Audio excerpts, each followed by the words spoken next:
कहानी शुरू होती है डॉक्टर रॉबर्ट लेंग के किरदार से, जो एक तबाहशुदा ऊंची टावर बिल्डिंग के अंदर मौजूद होते हैं। उनके जिस्म पर खून लगा होता है। यहाँ पर ये एक डॉग को आग पर पका रहे होते हैं। अभी तक कुछ क्लियर नहीं होता कि ये सब क्या हो रहा है और कहानी अब 3 महीने पहले की दिखाई जाती है, जब सब कुछ सही था। यहाँ पे लंदन का 40 मंजिला बड़ा सा टावर दिखाया जाता है, जिसका नाम हाई राइज है। ये टावर खास लोगों के लिए बनाया गया होता है जो मॉडर्न लिविंग स्टाइल चाहते हैं। टावर के सबसे ऊपर वाली मंजिल मींस टॉप फ्लोर में अमीर लोग रहते हैं और निचली मंजिल पर आम लोग, यानी कि 40th फ्लोर पे सबसे अमीर लोग, 39 पर उनसे कम अमीर, और ऐसे ही डिसेंडिंग ऑर्डर में सब लोग रहते हैं अपने अपने फ्लोर्स पर। यहाँ पर दुनिया की सब सहूलियात मौजूद होती हैं, जैसे कि स्विमिंग पूल, जिम, सुपरमार्केट और बच्चों का स्कूल भी होता है, ताकि इन्हें बाहर जाना ही ना पड़े। और ये सब लोग बाकी दुनिया से काफी हद तक अलग होकर ही रहते हैं इस टावर में।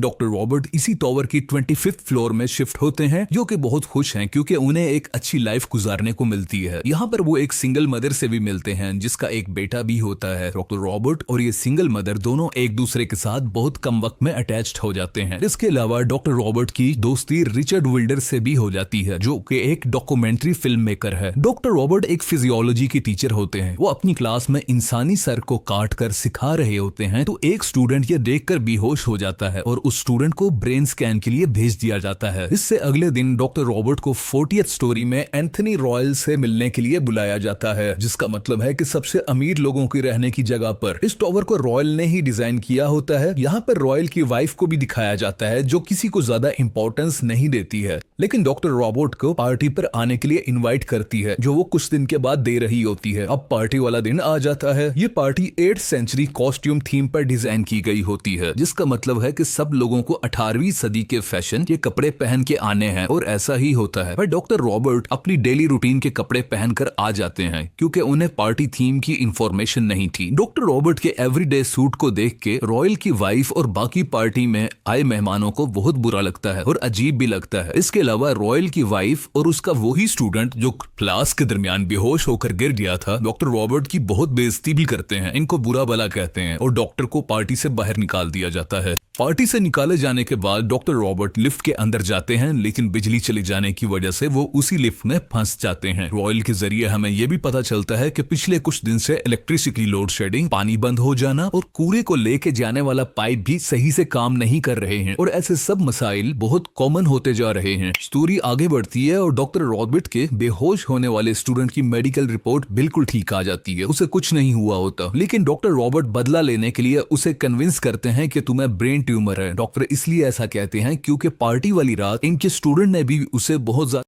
बेइज्जत किया था, यानी कि डॉक्टर रॉबर्ट को। फिर हम देखते हैं कि इनका वही स्टूडेंट ड्रिंक के नशे में 39th फ्लोर से छलांग मारकर खुदकुशी कर लेता है। पुलिस भी आ जाती है, पर इस मामले पर ज्यादा इन्वेस्टिगेट नहीं करती। तो डॉक्टर रॉबर्ट के दोस्त रिचर्ड विल्डर को बहुत दुख होता है और वह ये सोच लेता है कि उसे अब किसी तरह भी हाई राइज, यानी कि इस बिल्डिंग के अंदर होने वाले जुल्म को सबके सामने लेकर आना है और रोकना है। अब हाई राइज बिल्डिंग से ना कोई बाहर जाता है ना ही अंदर। लॉ एंड ऑर्डर बिल्कुल खत्म हो जाता है और हाई राइज में जुर्म होना बिल्कुल आम हो जाता है। सुपरमार्केट के अंदर मौजूद फूड भी बहुत कम होने लग जाती है, यानी कि खुराक भी बहुत कम हो जाती है, जिसकी वजह से लोग आपस में लड़ने लग जाते हैं। एक तरफ शक ये भी किया जाता है कि रॉयल ने पुलिस को रिश्वत दी होगी ताकि इस तमाम होने वाले डिसऑर्डर को इग्नोर किया जाए और इस बिल्डिंग में होने वाली खबर कहीं बाहर लीक आउट ना हो जाए। दूसरी तरफ डॉक्टर रॉबर्ट अपने किए पर शर्मिंदा होते हैं, जो उन्होंने अपने स्टूडेंट को झूठी खबर बताई थी कि उसे ब्रेन ट्यूमर है। डॉक्टर अब काफी हद तक मेंटली इल हो चुके होते हैं और खुद को अपने रूम में बंद कर लेते हैं। वो खुद को कसूरवार कहते हैं, वो मेंटली इनस्टेबल हो जाते। विल्डर प्लान करता है कि वो रॉयल को मार देगा। रॉयल वही शख्स है जिसने इस बिल्डिंग को डिजाइन किया होता है। विल्डर को यह भी लगता है कि इस सारे मामले के पीछे रॉयल का ही हाथ है, और जब वो उसे मारने के लिए जाता है तो विल्डर को पता चलता है कि रॉयल का एक बेटा भी है जिसके बारे में दुनिया नहीं जानती। विल्डर मुश्किल से रॉयल के पेंट हाउस में पहुंचकर उसको गोली मार देता है, जिससे रॉयल मर जाता है, और विल्डर को भी वहां मौजूद एक लड़की गोली मार देती है। इस तरह यहाँ 2 डेथ्स हो जाती हैं। रॉयल का बेटा ये सब देख रहा होता है छुपकर। पूरे टावर में अफरा तफरी का मकाम होता है। लोग एक दूसरे से लड़ रहे होते हैं, कोई खुराक के पीछे, कोई बदले के पीछे। सब लोगों में नफरत भरी होती है। छोटे बिल्डिंग फ्लोर वाले बड़े फ्लोर वालों को, यानी कि गरीब अमीर को, अमीर गरीब को मार रहा होता है। फिल्म अब वहीं आ जाती है जहां से शुरू हुई थी, जब डॉक्टर रॉबर्ट तबाह हुई ऊंची टावर बिल्डिंग के अंदर मौजूद होते हैं।